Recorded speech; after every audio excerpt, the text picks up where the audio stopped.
नमस्कार, होन bill TV देख रहे हैं आप। मैं हूं आपके साथ विशाल गर्ग। खबरों की शुरुआत करेंगे बड़ी खबर से। सीएम पुष्कर सिंह धामी का आज नैनीताल दौरा। भीमताल में आयोजित कार्यक्रम में भी करेंगे शिरकत। तो करोड़ों की विकास योजनाओं का करेंगे लोकार्पण शिलान्यास। मुख्यमंत्री के कार्यक्रम को लेकर तैयारियां सभी तरह की पूरी हो चुकी हैं। सुरक्षा को लेकर भी पुलिस प्रशासन अलर्ट मोड पर है।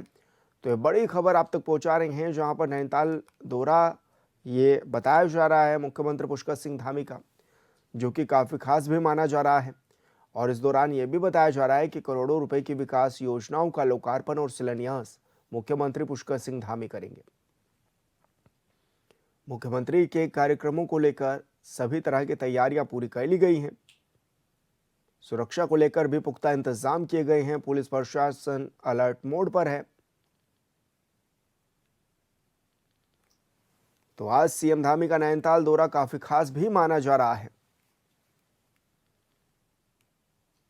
तो बड़ी खबर आप तक पहुंचा रहे हैं, जहां पर भीमताल में आयोजित कार्यक्रम में भी शिरकत करेंगे मुख्यमंत्री पुष्कर सिंह धामी।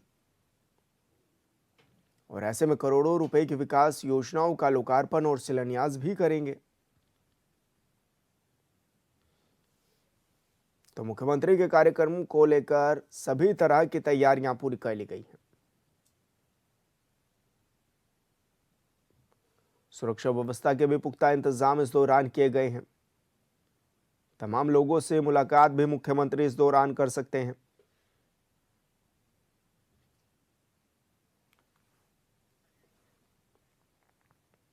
और संवाददाता योगेश आर्य हमारे साथ फोन लाइन पर जुड़ गए हैं। योगेश, क्या कुछ जानकारी मिल रही है, किस तरह का कार्यक्रम आज का रहने वाला है मुख्यमंत्री पुष्कर सिंह धामी का? देखिए विशाल, आज मुख्यमंत्री पुष्कर सिंह धामी जो है वो नैनीताल भीमताल विधानसभा जाएंगे। और अगर देखा जाए तो मुख्यमंत्री भीमताल विधानसभा क्षेत्र में विकास कार्यों का शिलान्यास और लोकार्पण करेंगे। करोड़ की ये योजनाएं हैं जिनका शिलान्यास और लोकार्पण करने के लिए आज मुख्यमंत्री वहां पर जा रहे हैं। 3 बजे मुख्यमंत्री सैनिक स्कूल उड़ाखाल के वार्षिक उत्सव कार्यक्रम में भी शामिल होंगे। और इसके साथ ही वह आज 5 बजे उधम सिंह नगर जाएंगे। यानी कि आज के कार्यक्रम की अगर बात देखी जाए तो उधम सिंह नगर में भी इनका कार्यक्रम लगे हुए हैं, जहां वे उत्तराखंड के उदय सम्मान समारोह में जो है शिरकत करने वाले हैं।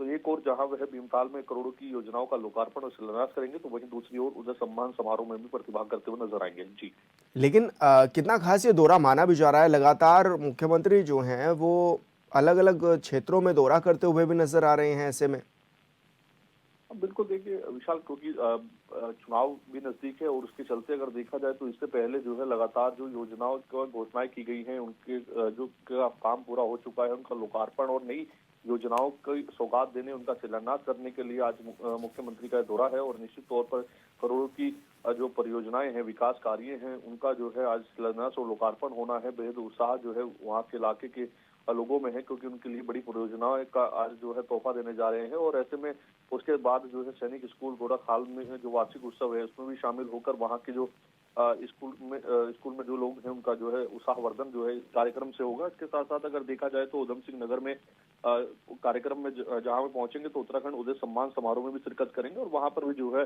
हौसला अफजाई और साथ ही साथ जो कुछ उत्तराखंड में की सरकार लगातार कर रही है, प्रयास कर रही है, विकास कार्य कर रही है, उनका व्याख्यान करते हुए नजर आएंगे। जी बिल्कुल योगेश, बहुत शुक्रिया आपका तमाम जानकारी साझा करने के लिए। हल्द्वानी में काठगोदाम स्थित सर्किट हाउस में कृषि मंत्री गणेश जोशी ने समीक्षा बैठक की। इस दौरान मंत्री उद्यान विभाग के अधिकारियों के सरकारी योजनाओं के बारे में जानकारी पूछने लगे, तो अधिकारी संतोषजनक जवाब नहीं दे सके, जिस पर कृषि मंत्री नाराज भी नजर आए। उन्होंने कहा कि अगली बार सभी अधिकारी बैठक में तैयारी के साथ आए। केंद्र और राज्य सरकार की योजनाएं हर लाभार्थी तक पहुंचे, इसके लिए राज्य सरकार दिन रात काम कर रही है।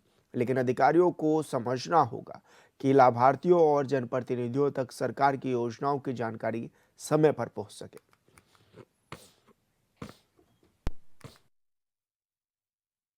देखिए, चाहे हमारी दिल्ली की सरकार हो, चाहे प्रदेश की धामी सरकार हो, जनता की द्वार, जनता की सरकार, जनता के द्वार इस नारे को लेकर काम कर रही है।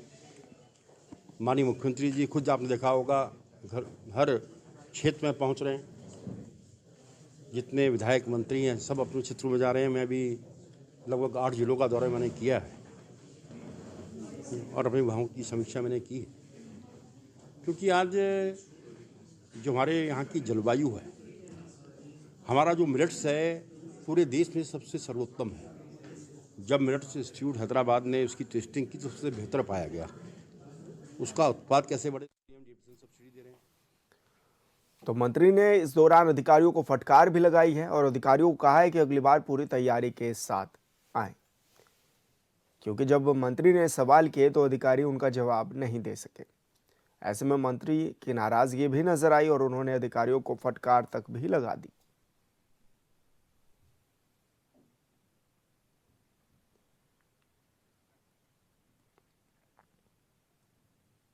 और संवाददाता पंकज सक्सेना हमारे साथ फोन लाइन पर जुड़ गए हैं। पंकज, किस तरह की डांट फटकार ये लगाई भी गई है और क्या कुछ पूरा मामला था? देखिए, जो कृषि मंत्री गणेश जोशी हैं, कल उन्होंने समीक्षा बैठक ली। इस दौरान उन्होंने सभी अधिकारियों पर सवाल उठाते हुए कहा कि जितने भी कृषक संबंधित हैं और किसानों को दिक्कतें हो रही हैं, किस प्रकार से इन्होंने इन पे क्यों नहीं कार्रवाई की जाए। और जितने भी किसान यहाँ पे, कई किसान यहाँ पे पहुंचे थे, अपनी समस्या बताई, चाहे मंडी, अनाज मंडी की बात कर ले, चाहे मंडी परिषद की बात करे, चाहे टमाटर को लेकर उनके द्वारा जो मूल्यांकन दिया जाता है मंडी परिषद के लिए पूर्ण रूप से नहीं दिया जाता और घंटों जो है किसानों को मंडी के बाहर देर रात तक रुकना पड़ता है, जिसके चलते कृषि मंत्री गणेश जोशी ने यहाँ पर सभी मंडी परिषद और विभागों के अधिकारियों की समीक्षा बैठक में फटकार लगा। उन्होंने साफ तौर से कहा किसी भी प्रकार से किसी भी किसान के साथ कोई अव्यवहार ना करे, उन्हें किसी भी प्रकार की समस्या ना हो, इसके लिए उन्होंने सभी अधिकारियों की फटकार भी लगाई। जी पंकज, कौन कौन इस बैठक में शामिल भी था इस दौरान?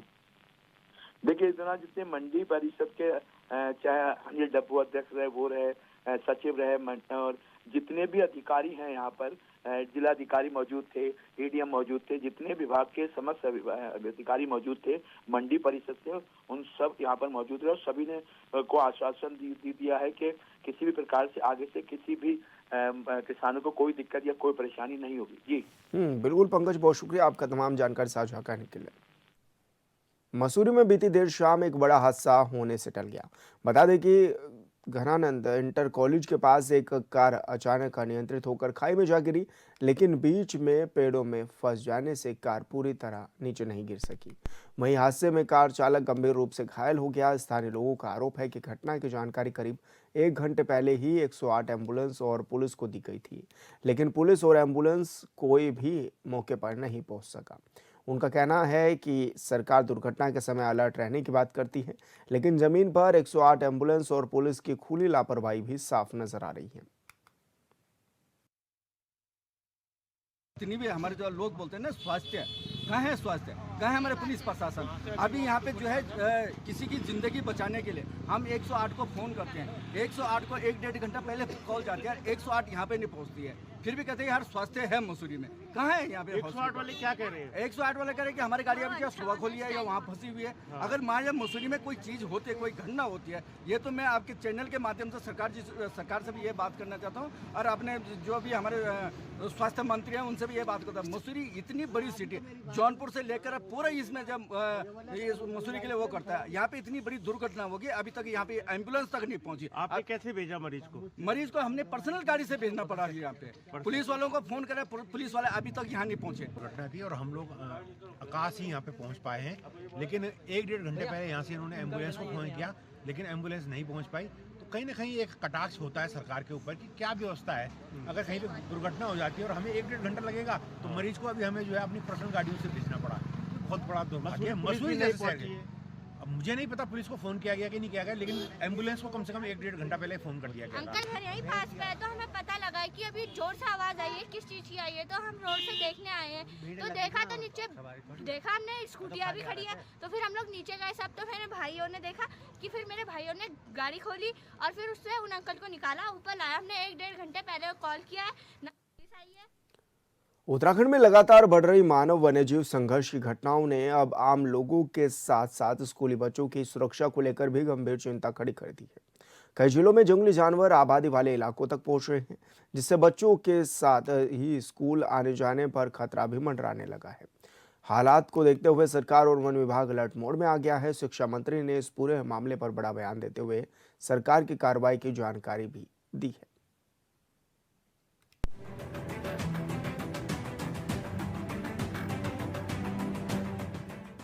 वक्त में उत्तराखंड उत्तराखंड के कई इलाकों में इन दिनों तेंदुआ, भालू और अन्य जंगली जानवरों की बढ़ती गतिविधियों के कारण दहशत का माहौल है। कई जगहों पर स्कूल जाने वाले बच्चों को जान का खतरा बना हुआ है। हालात की गंभीरता को देखते हुए वन विभाग की टीमें लगातार गश्त कर रही है। संवेदनशील इलाकों में पिंजरे लगाए गए हैं और जानवरों को ट्रैंकुलाइज करने की कार्रवाई भी जारी है। सरकार की ओर से भी ये साफ निर्देश है कि अगर किसी भी स्थान पर स्थिति पर बेकाबू होती हुई गतिविधियां नजर आए तो जनजीवन पर सीधा खतरा बनता है, तो सख्त कदम उठाने से भी पीछे नहीं हटेंगे। देखिए, ये जो जंगली जानवर हैं उनकी पूरे प्रदेश में आजकल काफ़ी बड़ी दिक्कत है। और आपने देखा होगा कि हमारे पौड़ी जनपद में 6-7 गांव में घटना हुई है और हमने तुरंत जो है एक्शन भी लिया है।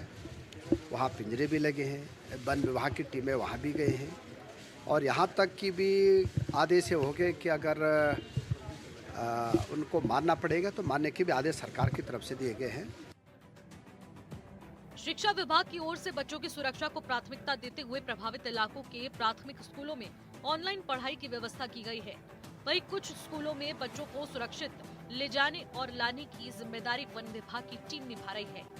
शिक्षा मंत्री धन सिंह रावत का कहना है कि जहां-जहां दिक्कत सामने आई वहां तुरंत एक्शन लिया गया और अब ये हालात धीरे धीरे सामान्य हो रहे हैं।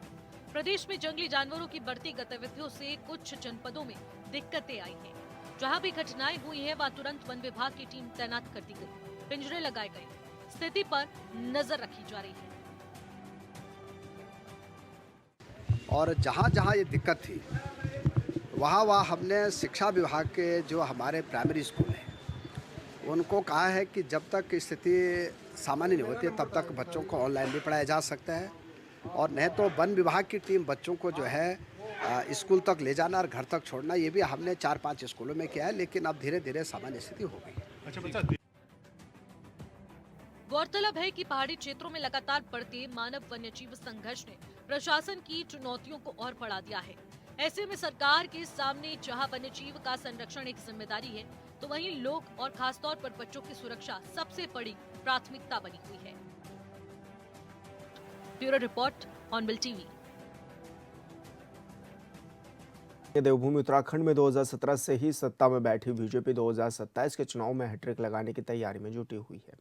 यही वजह है कि सीएम धामी के बाद अब पार्टी के नेता से लेकर बूथ स्तर के कार्यकर्ता तक पहाड़ी गांव में जाकर समस्याएं सुन रहे हैं और उनके निस्तारण की योजनाओं पर भी काम कर रहे हैं, जिसे लेकर विपक्ष भी तंज कसता हुआ नजर आ रहा है।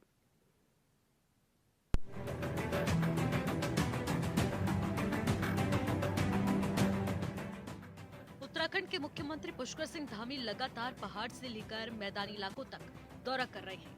कभी अधिकारियों के साथ बैठक कर दिशा निर्देश दे रहे हैं तो पहाड़ी जिलों में रात्रि प्रवास कर स्थानीय लोगों से संवाद भी कर रहे हैं। जन समस्याओं को सुना जा रहा है और उसके निस्तारण को लेकर दिशा निर्देश भी दिए जा रहे हैं, जिसे चुनावी तैयारियों से जोड़कर भी देखा जा रहा है।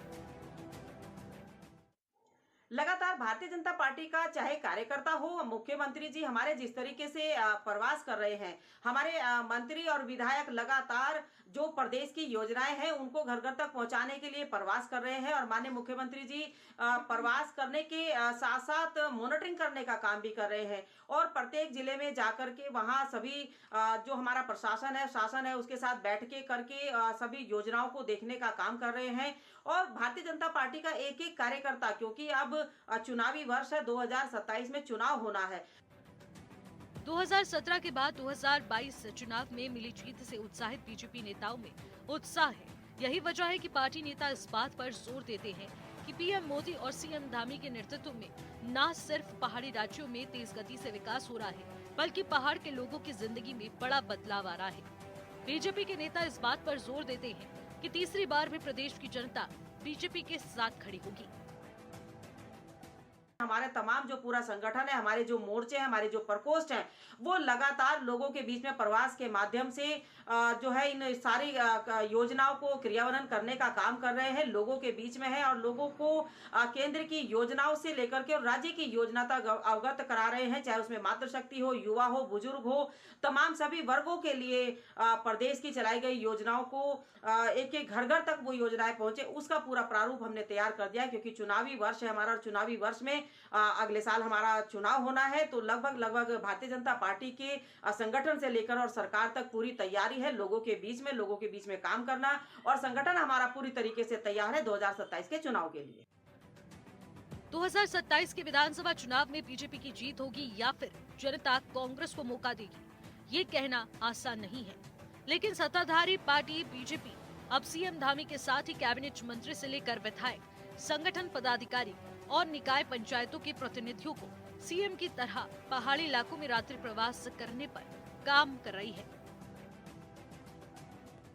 भाजपा की महामंत्री ये कह रही है कि भाजपा संगठन के पदाधिकारी गांव-गांव का भ्रमण करेंगे, जनपदों में जाएंगे, विधानसभा क्षेत्रों की जिम्मेदारियां निभाएंगे। ये बात तो लगातार मुख्यमंत्री जी पिछले 3 सालों से कह रहे हैं, भाजपा के अध्यक्ष लगातार ये बात जो है कह रहे हैं, लेकिन भाजपा का कोई भी बड़ा नेता, कोई भी विधायक, कोई भी मंत्री आज तक गांव में जाने की जहमत नहीं उठा पाया है।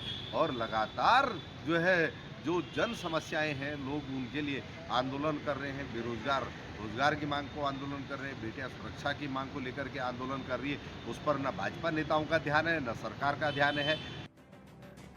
2017 में ही सत्ता से बाहर हुई कांग्रेस भी चुनाव की तैयारियों में जुट गई है। पार्टी की कोशिश है कि 2027 के चुनाव में किसी भी तरह सत्ता में वापसी हो। बीजेपी नेताओं के दावे पर कांग्रेस का कहना है कि सरकार की कथनी और करनी में बहुत ज्यादा फर्क है। बीजेपी की सरकार में पहाड़ की जनता परेशान है, लिहाजा 2027 के चुनाव में जनता कांग्रेस का साथ देगी। 9 साल हो गए हैं भाजपा की सरकार को राज्य में, अभी तक तो भाजपा की सरकार ने और भाजपा के नेताओं में गांव में जाने की जहमत नहीं उठाई है। अब चुनावी वर्ष है तो हो सकता है वोट मांगने के लिए लोगों के दरवाजे पर ये चले भी जाएं, लेकिन अब भाजपा की दाल गलने वाली नहीं है। जनता ने भाजपा सरकार को बदलने का मन बना दिया है। कांग्रेस पार्टी के नेताओं को जो प्यार और दुलार जनता का मिल रहा है, उससे ये तय हो गया है कि आने वाले समय में प्रदेश में कांग्रेस की सरकार बनने वाली है। चुनाव को लेकर सत्ता पक्ष और विपक्ष के बीच आरोपों की राजनीति है, लेकिन ये तो सच है ना कि 2014 लोकसभा के बाद से ही बीजेपी लगातार चुनाव जीत रही है, और इस बात से कोई भी इनकार नहीं कर सकता कि आज भी प्रदेश की सबसे बड़ी समस्या पलायन है। और आज भी सच है कि 1500 से ज्यादा गाँव में सड़क नहीं बनी है। आज भी कई इलाकों में पेयजल समस्या बरकरार है, और इस वर्ष पहाड़ों में जंगली जानवरों का आतंक भी पूरा है। ब्यूरो रिपोर्ट, ऑनबिल टीवी। उत्तरकाशी के बड़कोट में मौजूदा नगर पालिका अध्यक्ष और पूर्व पालिका अध्यक्ष के बीच आरोपों की राजनीति हो रही है।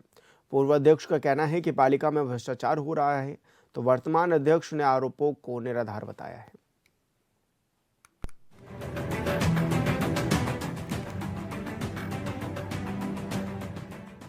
उत्तरकाशी के बड़कोट नगर पालिका में सियासत गर्म है। भाजपा के पूर्व पालिका अध्यक्ष अतुल रावत ने वर्तमान पालिका अध्यक्ष विनोद डोभाल और अधिशासी अधिकारी दयानंद सेमवाल पर गंभीर वित्तीय अनियमितताओं के आरोप लगाए हैं। पूर्व पालिका अध्यक्ष अतुल रावत ने कहा कि उन्होंने सूचना पर अधिकार में तिरंगा लाइट और पानी की टंकियों की खरीद की जानकारी मांगी थी, लेकिन बड़ी वित्तीय अनियमितता सामने आ गई है। तो क्या बड़कोट से वसूल करेगा? नगर पालिका बड़कोट से लूट मची हुई है, लूट नहीं होने दूंगा। और ये मैंने इसलिए आप लोगों को आज इसकी जरूरत महसूस की कि ये दोनों भाई अब क्योंकि 2027 का चुनाव भी आने वाला है, ये चिल्लाएंगे, जनता के पास जाएंगे, देखो काम नहीं करने दे रहे, अपनी बात नहीं रखे। आज की प्रेस में विनोद डोभाल जी ने ये क्लियर क्यों नहीं किया कि जो मैंने सामान खरीदा वो इतना नहीं इतना है, और कल करे वो प्रेस, कल बताएगी वो रिक्शा कितने का है, सारे पहुंचा रहे मेरे पास शोरूम के। तो मेरा कहने का मतलब ये है कि हम लोग बदले की भावना से कुछ नहीं है, वो काम करे, हम सहयोग करेंगे।